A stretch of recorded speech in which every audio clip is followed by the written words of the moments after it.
2004 సంవత్సరంలో తుడిచెర్ల గ్రామంలో వెలిసిన శ్రీ సీతారామచంద్ర దేవాలయానికి గుంచపల్లి నాగేంద్ర గౌడ్ ధర్మపత్ని అంకాలమ్మలు 10,000 రూపాయల విరాళం ఇవ్వడం జరిగింది.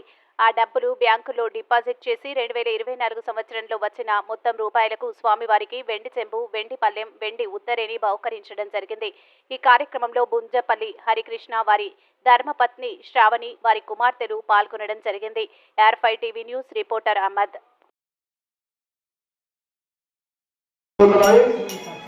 ఇప్పుడు కుంభకు ఇచ్చినాము, తర్వాత వచ్చేసి బాలకమ్మకు వెళ్ళాలి కనుక పెద్దవాళ్ళు రావాలి త్వరగా.